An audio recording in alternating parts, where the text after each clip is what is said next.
99 ES300, and today we'll be replacing both the compressor and the condenser. To remove the compressor and the condenser, we'll be removing both the alternator and the radiator.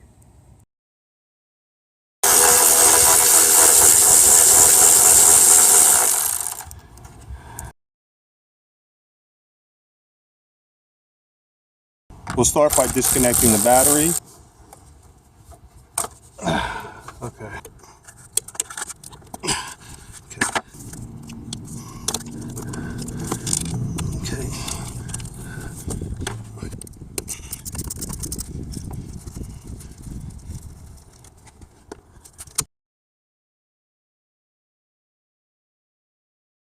Now we'll loosen up the pivot bolt. We're going to be removing the pivot bolt because we'll be removing the alternator out. Push down on here. There.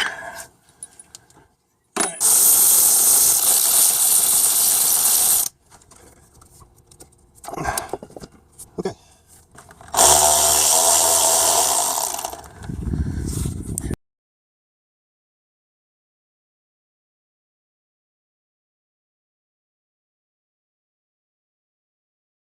We need to remove the upper radiator hose, create a path to remove the alternator.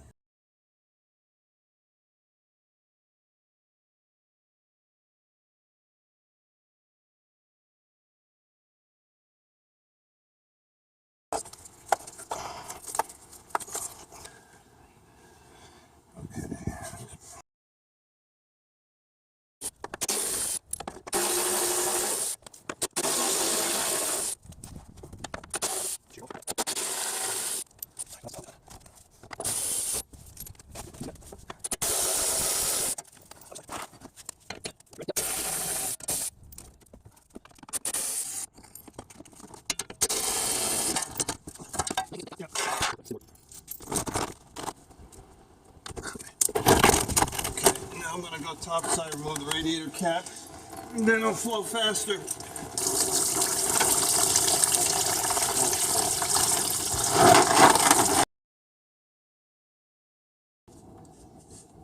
Okay. All right.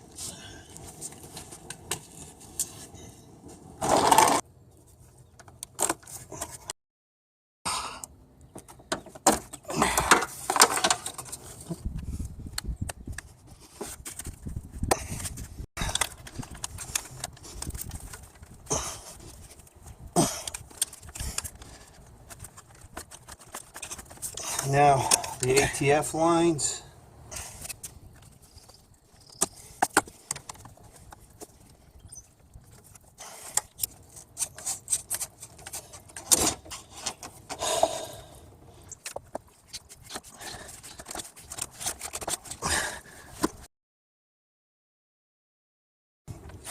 We'll take these two brackets off and the radiator assembly should come out now.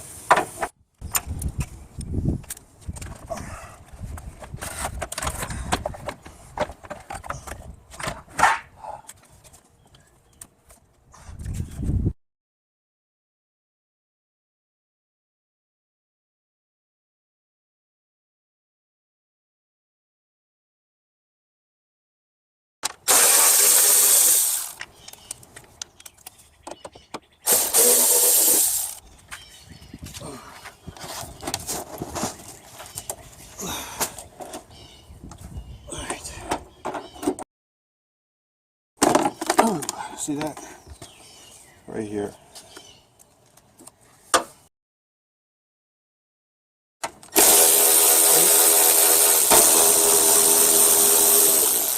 Now the headlight assembly could come off.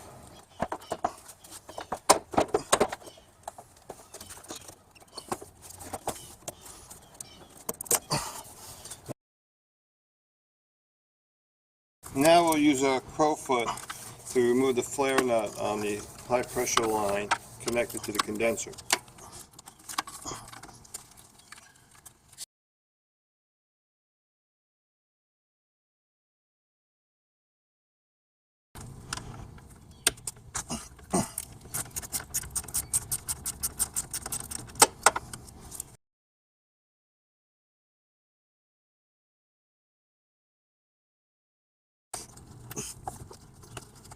Okay.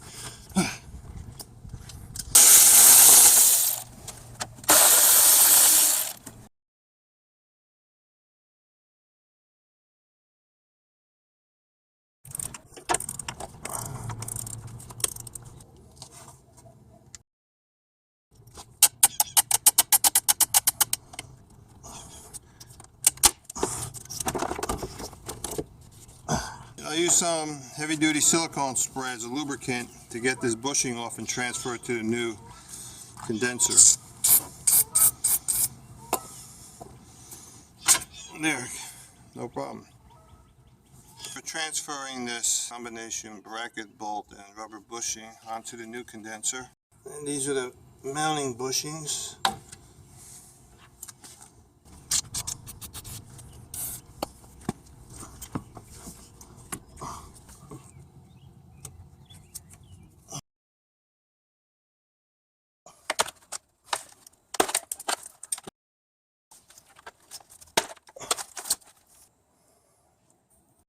Okay, now we'll remove the compressor.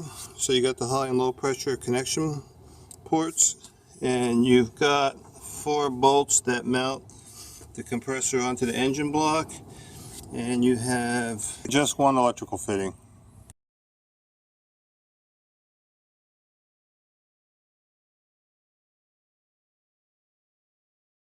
And take this off.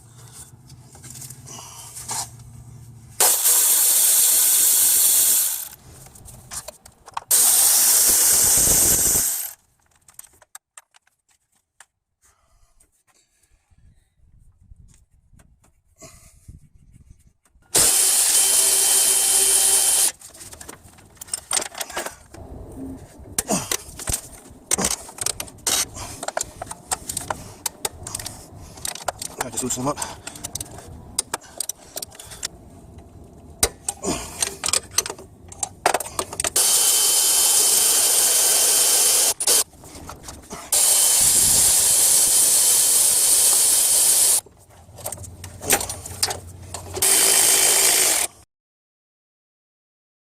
Now we have to take this bracket off, and then there's another nut behind there.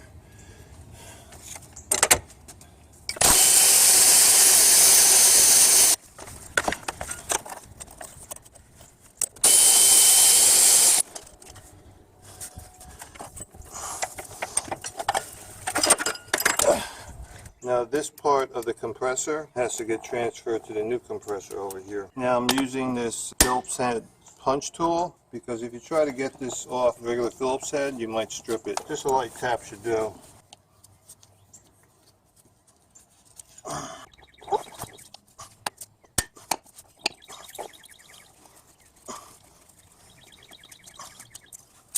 There. This is a 6mm hex.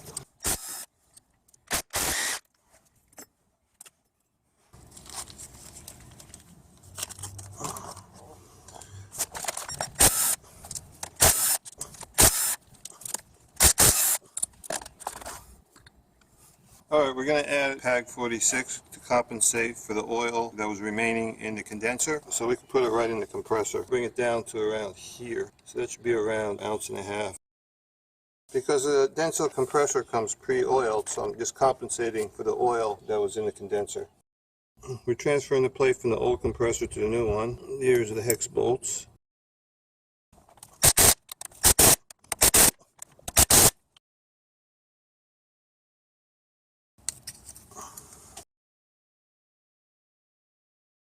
Connect the bracket with this Phillips head screw and connect this ground strap with the Phillips head screw.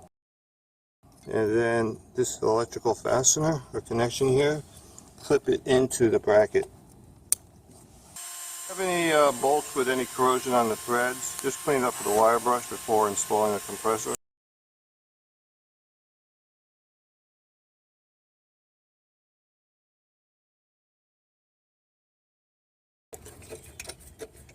Okay, that's in there, nice. Now we can do the bottom one.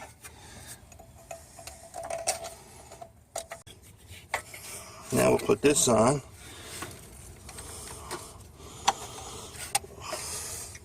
I'll put this on. Okay, we got that threaded.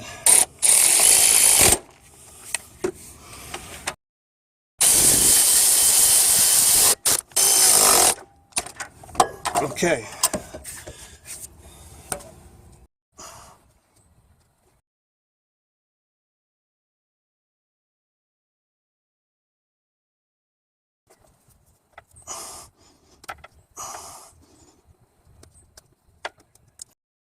Alright, we'll coat the O-rings with PAG oil.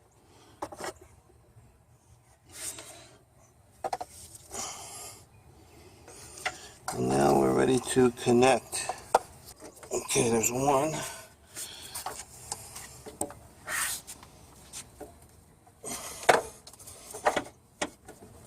Two.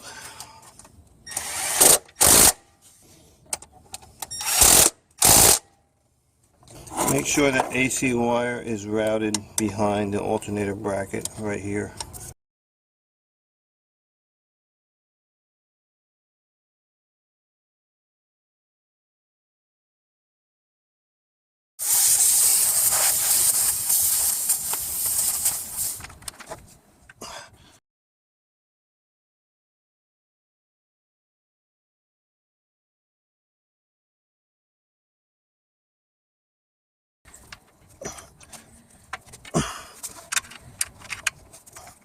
There.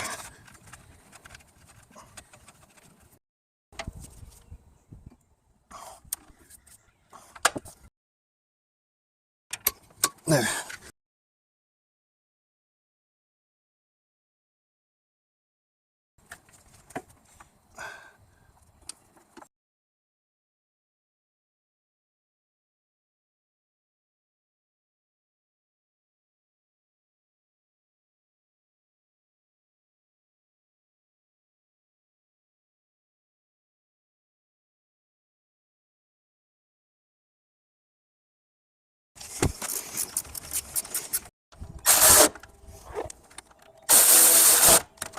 Okay.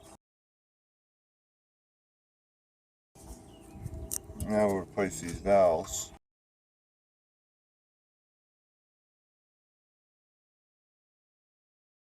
Alright, this is my valve removal tool. Just put it in here. I'm turn it counterclockwise. Use some needle nose pliers. Pull the valve out. Here's the replacement valve. Screw that in. And that's it. Now that the compressor and condenser have been installed and we have a sealed system, we'll pull a vacuum. While we're pulling the vacuum, we'll be installing the alternator and the radiator back into the car. Using your AC manifold gauges and hoses, connect the high side adapter and the low side adapter. Now turn the manifold adapters clockwise to open up the Schrader valves.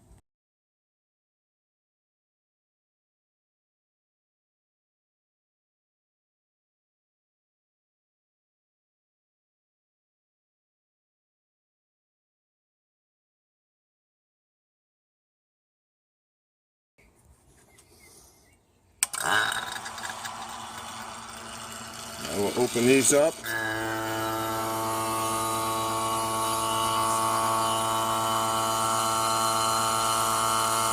This needle is moving counterclockwise, indicating that it's pulling vacuum.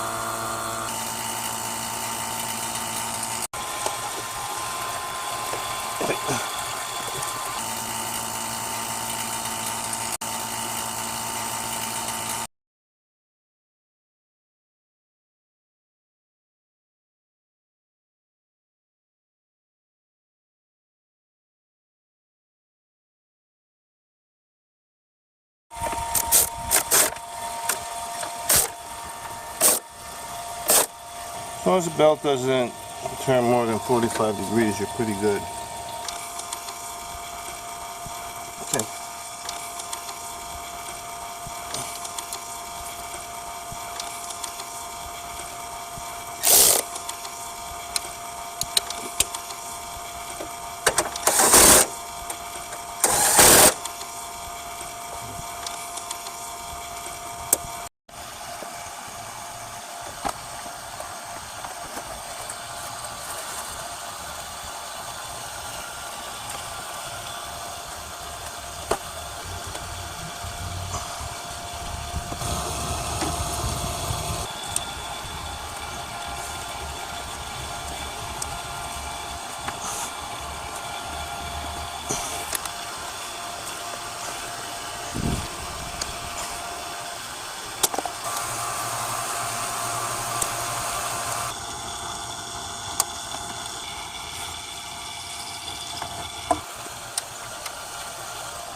Alright, we're closing off the valves on the manifold and seeing if it's holding vacuum.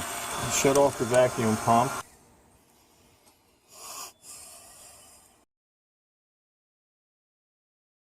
Attach the yellow line to my can adapter, and this pierces the outside of the can to release the freon through the yellow line.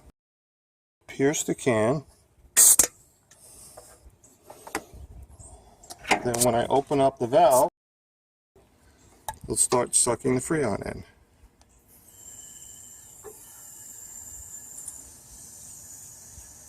See, this is where the freon, you can see the freon getting drawn in.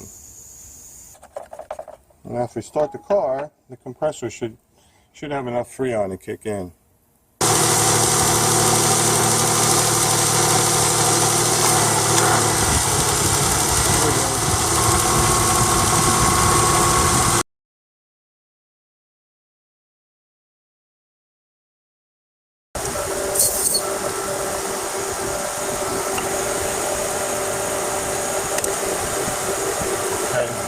So we're opening up the low again.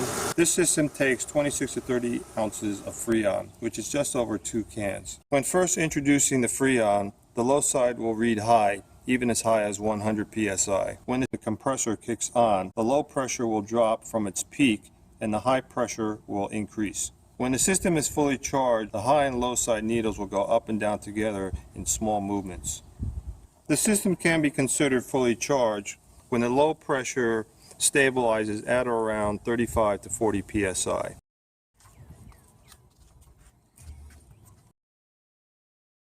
We're done.